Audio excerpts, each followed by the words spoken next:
Sí, un saludo a todos. Tenemos el honor de tener hoy con nosotros al presidente de la República, del Estado Plurinacional de Bolivia, Evo Morales Jaima. Bienvenido, presidente. Gracias por concedernos esta entrevista.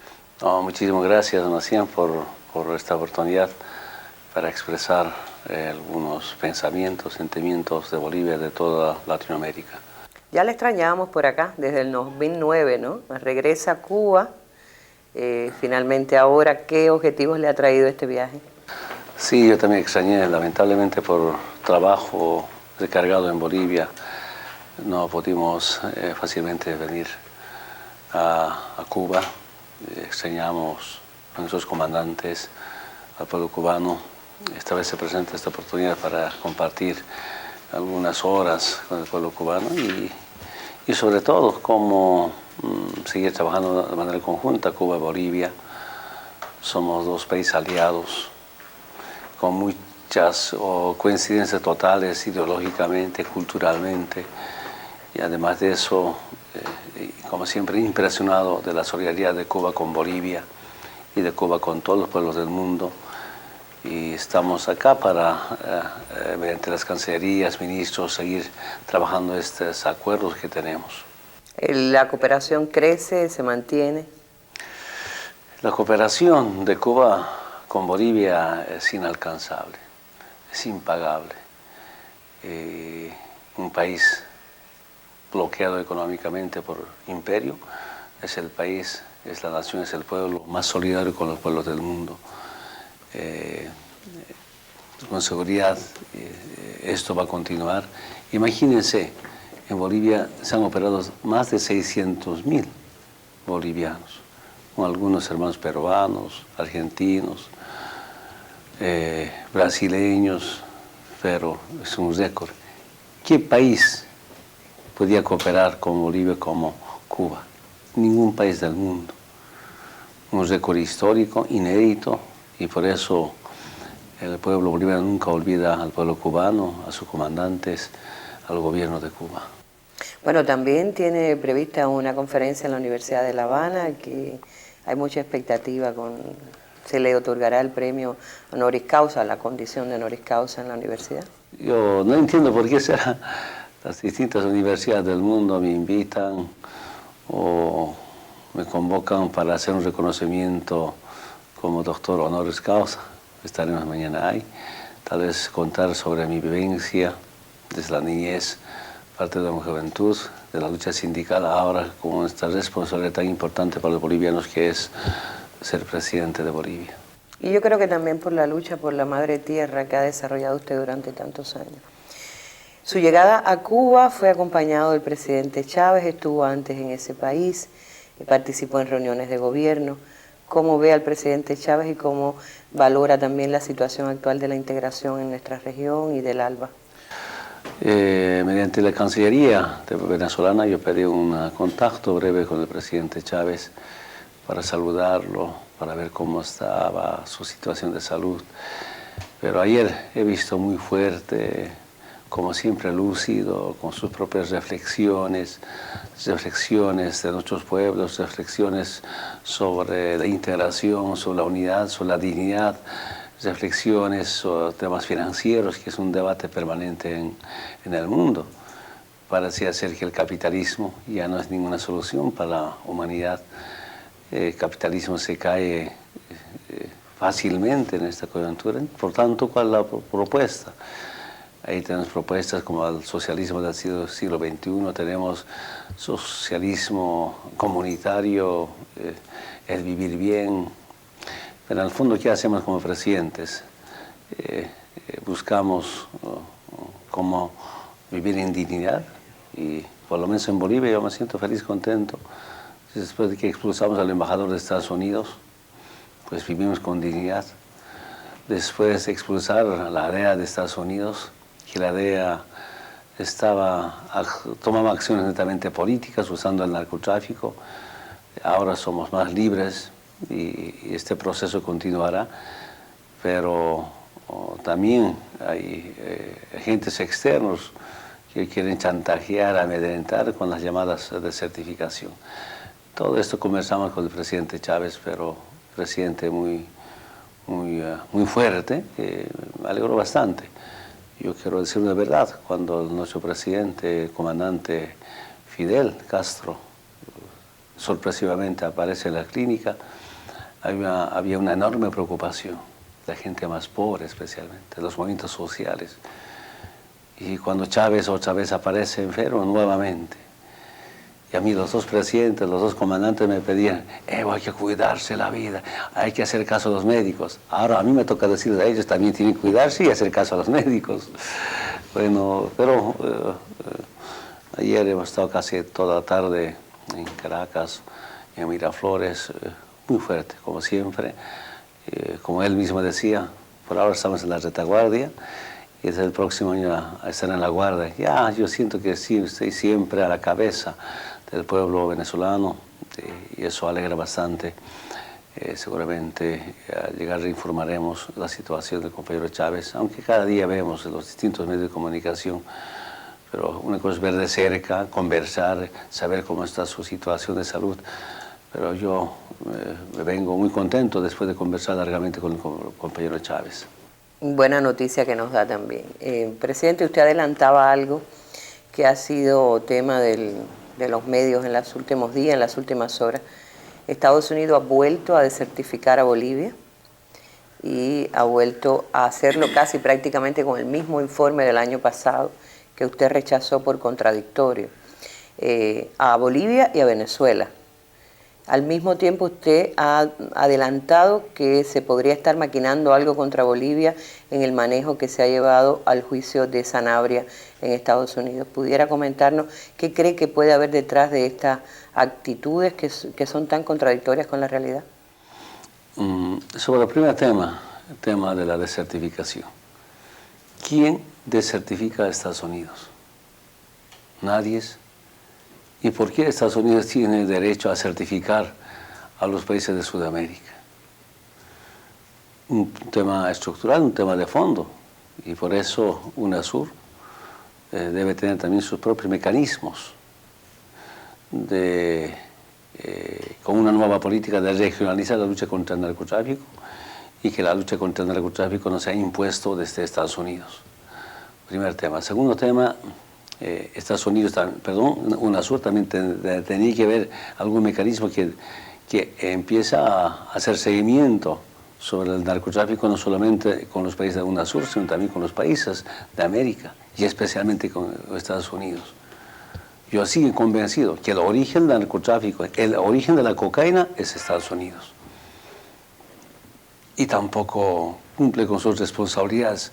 Por ejemplo, la lucha contra el narcotráfico como corresponsabilidad compartida. Así usa el narcotráfico con fines netamente geopolíticos. A los presidentes, a dirigentes, a gobiernos antiimperialistas, chantajea, amedrenta, intimida, escarmienta con esta clase de llamados de desertificación. En la última desertificación de este año, conocido hace días atrás, dice, reconoce que el gobierno boliviano invierte en la lucha contra el narcotráfico. Reconoce que aumentó la interdicción del narcotráfico. Reconoce que hay una reducción neta de los cultivos de coca. Y al gobierno boliviano le cuesta convencer, persuadir a los productores de la hoja de coca. Una reducción de cultivos de coca sin muertos, sin heridos, sin ninguna confrontación. Una reducción de cultivos de coca concertada, pero también respetando los derechos humanos. Antes, en el día teníamos 3 muertos, 2 muertos, tantos heridos. Y además no eran tantas las hectáreas reducidas. Reducción a la fuerza, con militarización, erradicación forzosa, cuidando coca cero. Fracaso esa política. Al margen de las reducciones de cultivos de coca, el pecado, el delito que tiene Bolivia es haber expulsado al embajador de Estados Unidos y a la DEA de Estados Unidos. No nos perdona. Claro, para ser certificados, teníamos que ser el primer productor de cocaína del mundo, o el segundo productor de cocaína del mundo. Tenemos que tener bases militares de Estados Unidos en Bolivia, la DEA que esté campeando, la DEA que esté comandando a las Fuerzas Armadas, la policía. Si haríamos eso, No me interesaría los cultivos de coca o la cocaína. Lo que interesaría es que esté certificado, porque seríamos un país pro-capitalista, pro-imperialista. Ese es el tema de fondo. A mí no me preocupa nada, porque sabíamos que iba a pasar esto. Pero también es importante, repito nuevamente, que regionalmente debemos asumir esta responsabilidad interna sin ninguna intervención extranjera. Y usted decía también que las dilaciones en el proceso a Sanabria en Estados Unidos estarían buscando quizás hacer algo contra... ¿Usted adivina que hay trampas se estarían buscando trampas contra Bolivia? Yo sospecho que algo están maquinando.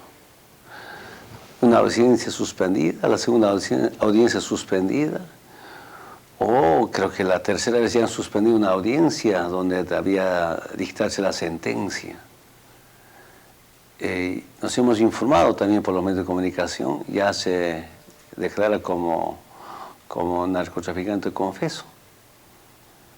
Sin embargo, es una sospecha, siento que están negociando los años de cárcel, pero a cambio de algo, que va implicando algunos viceministros, ministros, a lo mejor el vicepresidente, presidente.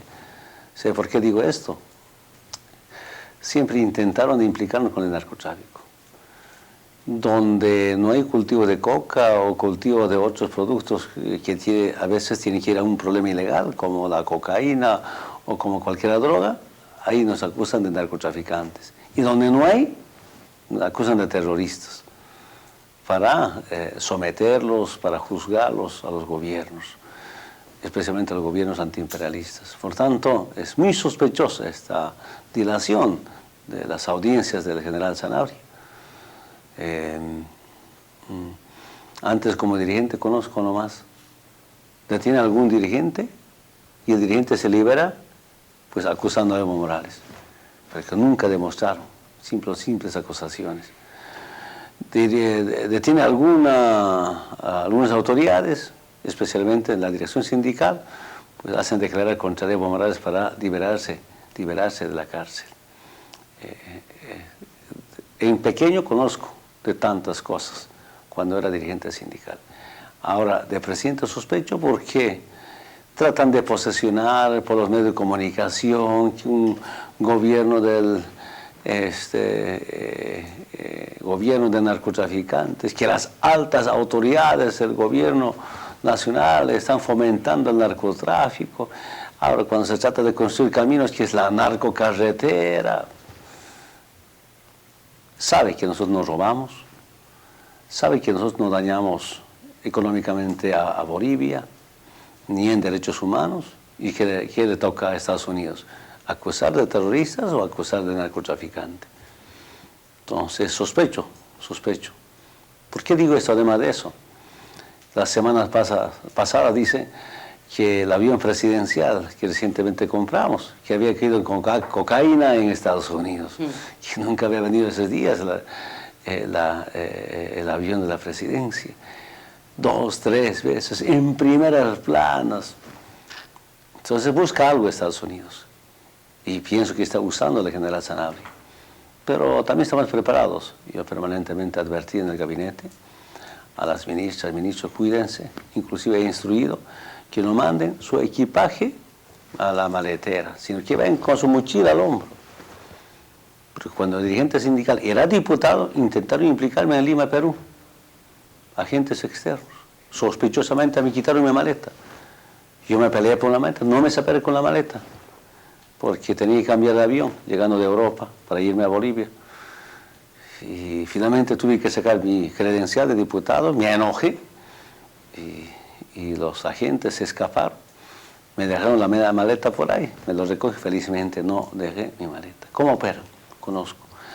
También yo quiero reconocer a algunos militantes del Partido Comunista de Bolivia. Ya en la década de 80 me recomendaron, y cuídese de estas cosas. Me decían, si no te van a implicar con el narcotráfico, el autoterrorismo, hasta pueden atacarte, destruirte del lado sentimental, del lado familiar.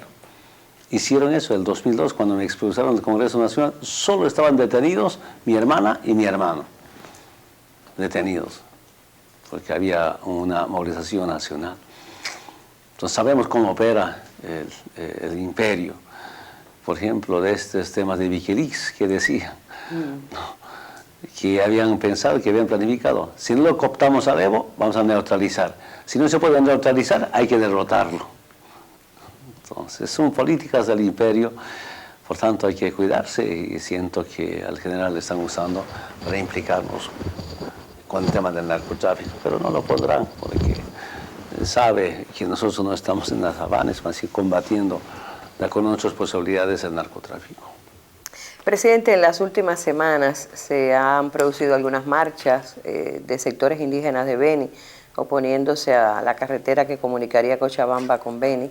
Nos gustaría también, todo parece indicar que es, digamos, el conflicto más prominente que se puede ver hoy en Bolivia.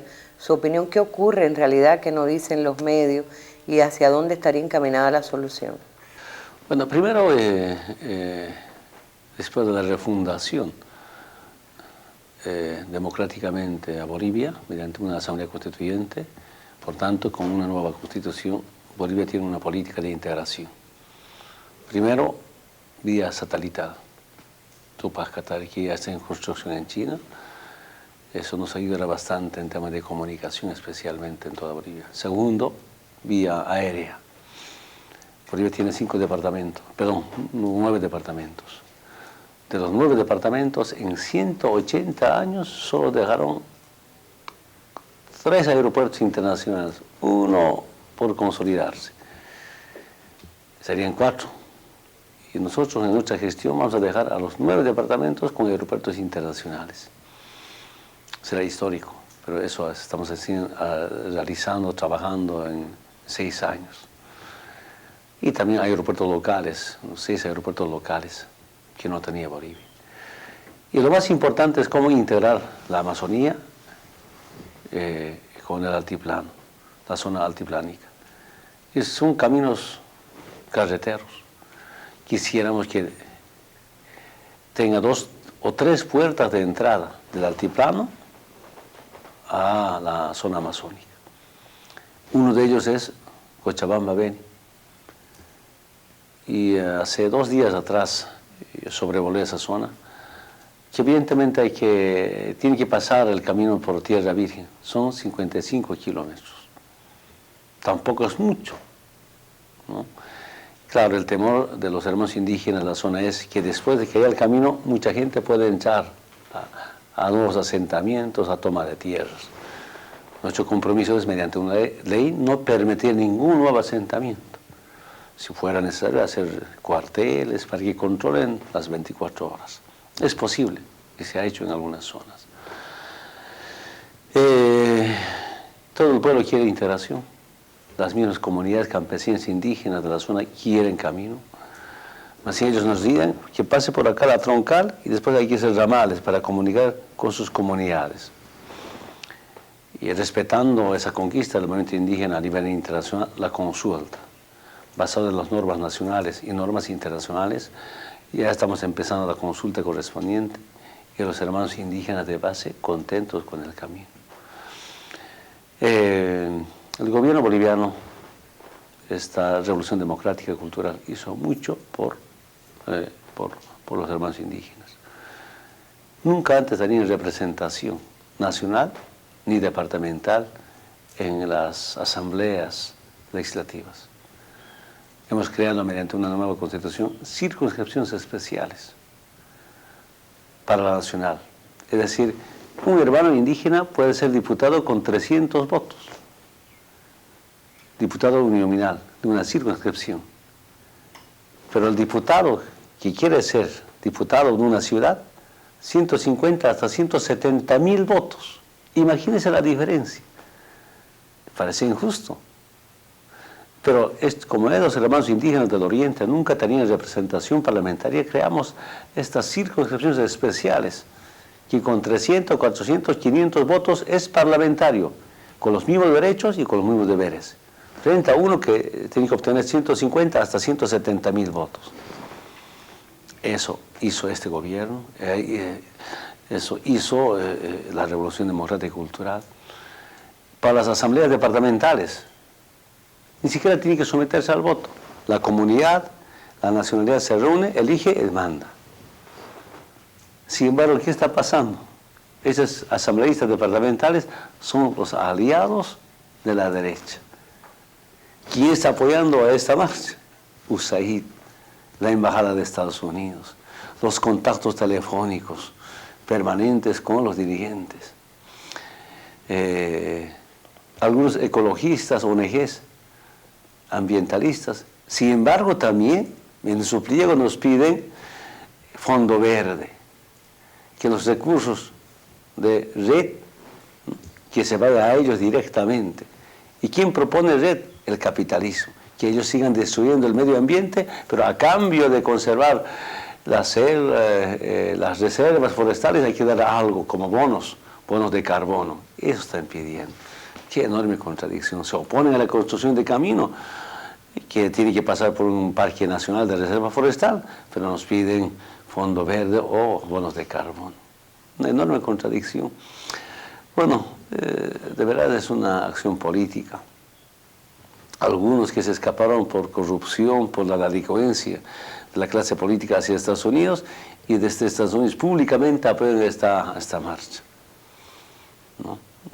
El gobierno boliviano intentó dialogar, pero no quieren diálogo. Pues hasta 8 o 9 comisiones, delegaciones detrás de los marchistas. Que yo sepa, cuando yo era marchista, nos perseguían con gas, con balines, con balas, nos persiguen con avionetas, con helicópteros, donde estaba la marcha, con militares y policías para detenernos, para hacernos volver, o finalmente marchas o acciones, sobre todo para dispersarnos con gas. Nosotros acompañamos con médicos y a los médicos del Estado se los bota, se los retira. Igualmente, a ver, no hay ninguna negociación. Pero tengo información que están muy enfrentados entre ellos, entre dirigentes. Yo no he hecho la culpa a los dirigentes ni a los compañeros marxistas, sino sobre todo a algunas ONGs y a los partidos políticos de la derecha que usan a los hermanos indígenas en esta marcha. Usted sale de Cuba para Nueva York, va a la Asamblea General de Naciones Unidas, siempre la voz de Evo Morales ha sido fuerte, se ha escuchado en representación de los pueblos del tercer mundo en las Naciones Unidas. ¿Puede adelantarnos algo de los temas que va a poner en la Asamblea General? Sobre todo vamos a intentar hacer una reflexión sobre la crisis del capitalismo, que ya no es cíclico ni periódico, sino es estructural. Eso demuestra que el capitalismo no es ninguna solución para la humanidad. También sobre estas intervenciones, guerras provocadas, este tema de Libia. Si bien hay una Corte Penal Internacional para Gaddafi, pero ¿qué justicia hay para quienes están bombardeando y mataron tanta gente? ¿Quién va a juzgar a ellos? Yo sigo convencido. El imperio, el capitalismo, los países que impulsan esta clase de intervenciones, ahora tratan de dividir o crear una oposición fuerte en países donde los presidentes son antiimperialistas o gobiernos antiimperialistas, anticapitalistas, provocan especie de un enfrentamiento interno y justifican una intervención. Una intervención, caso Libia, no solamente para acabar con el presidente de Libia o con el gobierno de Libia, sino tras de Gaddafi están los intereses sobre el petróleo. Después de bombardeos, tengo información que ahora están disputándose los pozos de los pozos petroleros algunos países europeos. Qué pena, qué lástima. Estoy pensando intervenir sobre estos temas que están en un debate permanente a nivel internacional. Hace unos días usted se reunía con el director general nombrado de la FAO y se hablaba de la crisis alimentaria. Bolivia exponía su experiencia. ¿Tiene Bolivia algo que pueda mostrar al mundo de cómo ha enfrentado, cómo enfrenta la crisis alimentaria, cómo la enfrentará? Algunas pequeñas experiencias. Estamos incentivando la producción de productos alimenticios, por ejemplo, arroz, soya, maíz, trigo, con créditos con 0% de interés, especialmente a los pequeños productores. Además de eso, sin ninguna garantía, y por otro lado también pueden pagar con su producto, no solamente monetizando el producto. Generalmente tenemos buenos resultados mediante una empresa de apoyo a la producción. Y quisiéramos ampliar esto para que nos falte alimento. Bolivia, si bien exporta masivamente soya, quinoa, algunos en menor cantidad, pero quisiéramos así como complementarnos con productos alimenticios de Sudamérica para empezar. Y si podemos avanzar mucho más allá, que no tenemos problema, pero necesitamos mecanización, la tecnología para mejorar la producción. Hoy en día está en debate permanente el tema de la quinoa, que es una gramínea del altiplano, es como el arroz del altiplano. Claro, con enorme diferencia frente al arroz del oriente, frente al arroz del occidente, que es la quinoa.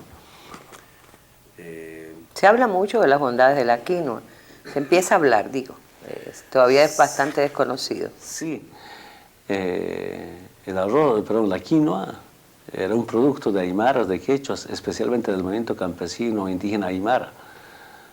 En mi familia producíamos poca quinoa, producíamos solamente para alimento interno. Ahora que se valoró bastante, informes, estudios científicos demuestran que la quinoa es uno de los mejores alimentos del mundo.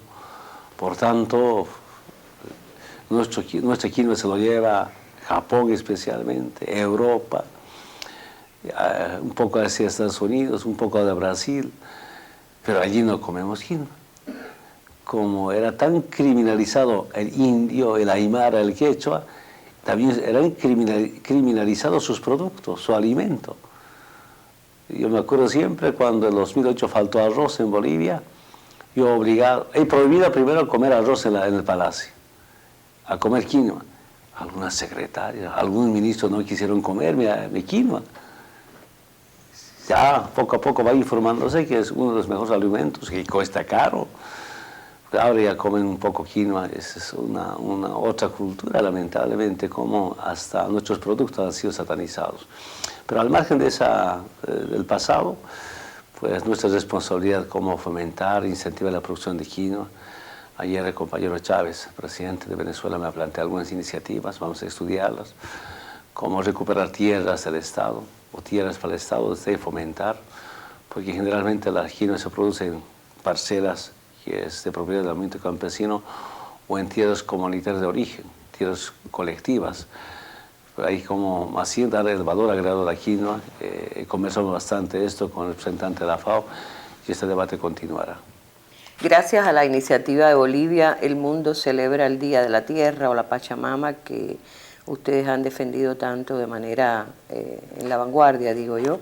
Este es otro tema que me imagino que seguirán poniendo en agenda. Sí, yo sigo convencido. El planeta puede existir mejor sin el ser humano, pero el ser humano no puede vivir sin el planeta. La mejor forma de defender los derechos humanos es defendiendo los derechos de la Madre Tierra. Por tanto, nuestra obligación es defenderlas. Yo me acuerdo un mensaje del presidente, del comandante Fidel, en una de las cumbres hace 10 años atrás, en Brasil, decía: no a la deuda externa, sí a la deuda ecológica. Jovenzuelo, yo me grabé de ese mensaje. Todavía no podía entender, ahora doy razón, cómo desde antes el comandante Fidel proclamó la defensa, 20 años. Hace 20 años, los derechos de la Madre Tierra. Bueno, si está en Cuba, no puedo dejar de preguntarle. Cuba lleva a Naciones Unidas y lo ha anunciado ya otra vez el tema del bloqueo y el tema de la demanda de libertad para sus 5 luchadores antiterroristas presos en cárceles de Estados Unidos. ¿Cuál es la posición de Bolivia sobre estos temas? Toda nuestra solidaridad, un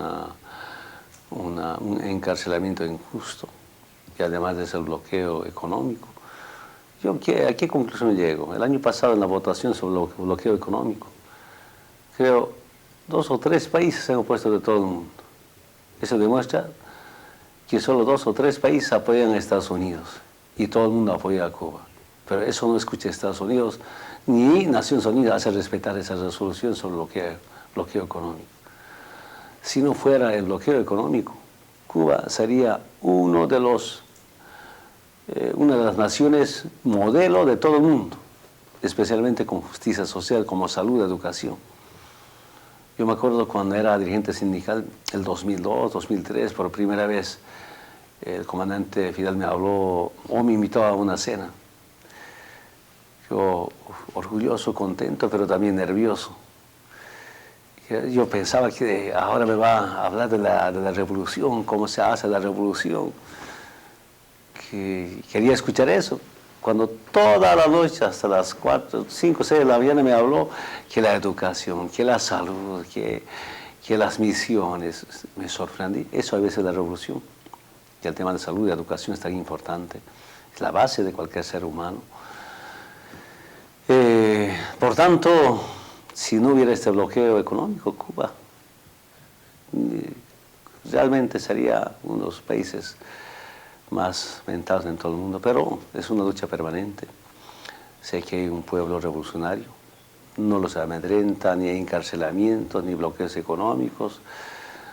Por tanto, nuestro respeto, nuestra admiración y nuestra solidaridad con el pueblo cubano. Y juntos seguiremos defendiendo la posición de Cuba, que es el desbloqueo económico y la liberación de los detenidos. Gracias, presidente. Yo creo que mis compatriotas no me van a perdonar tampoco que no le hubiera hecho una pregunta que no traía en agenda, pero la voy a hacer. El tema de la salida al mar de Bolivia, la demanda, la reivindicación permanente, porque también es un anhelo en el que el pueblo cubano acompaña a Bolivia. Es una aspiración profunda del pueblo boliviano de retornar al mar con soberanía. Intentamos construir confianza con Chile. En los últimos meses nos ha ido mal y estamos preparando para apelar a los tribunales internacionales con tema del mar. Con eso no descartamos cualquier relación bilateral de negociación, pero vamos a continuar en esta tarea de cómo se haga justicia con Bolivia. Lo más importante es cómo pensar en esos niños, en esos jóvenes. Yo me acuerdo cuando por primera vez viajé hacia Europa, estaba de paso por Lima, con algunos compañeros, dirigentes jóvenes. Y como había unos 4 o 5 horas de espera para tomar otro vuelo, y uno de mis compañeros dice, vamos a ver el mar, ya vamos. Impresionante.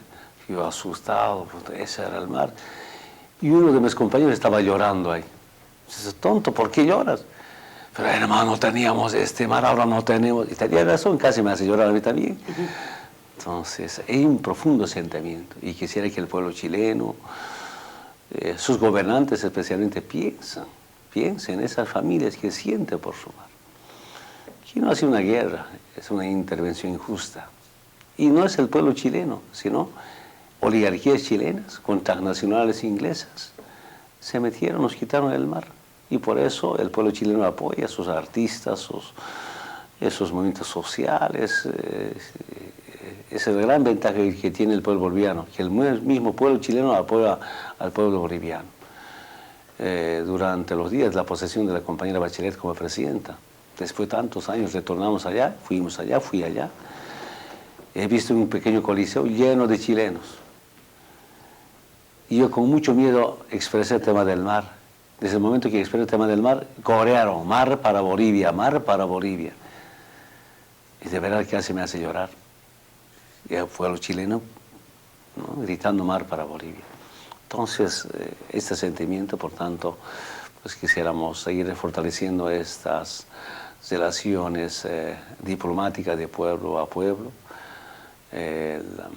pero también quisiera que el gobierno de Chile entiendan este pedido clamoroso, que es que nos devuelva el mar con soberanía. Los que tenemos el mar todos los días entendemos la necesidad del pueblo boliviano también. Gracias, presidente. Si quiere decir algo al pueblo de Cuba, al pueblo latinoamericano que ahora está escuchándolo, viéndolo. No, muchísimas gracias. Nuevamente expresar nuestro respeto a los comandantes, al gobierno del pueblo cubano por tanta solidaridad y decir al pueblo latinoamericano, así como nuestros antepasados dejaron una herencia de lucha antiimperialista, pero también no podemos traicionar a la lucha del pueblo cubano. Nuestros abuelos siempre han sido antiimperialistas, anticolonialistas, y esa herencia hay que asumirlas con responsabilidad. Estas generaciones, las nuevas generaciones, para que haya dignidad, igualdad, libertad en Latinoamérica. Muchas gracias. Gracias a usted, presidente. Y a ustedes muchísimas gracias también por su atención. Ha sido el diálogo con el presidente del Estado Plurinacional de Bolivia, Evo Morales Jaime, de visita en La Habana, Cuba. Hasta un nuevo encuentro.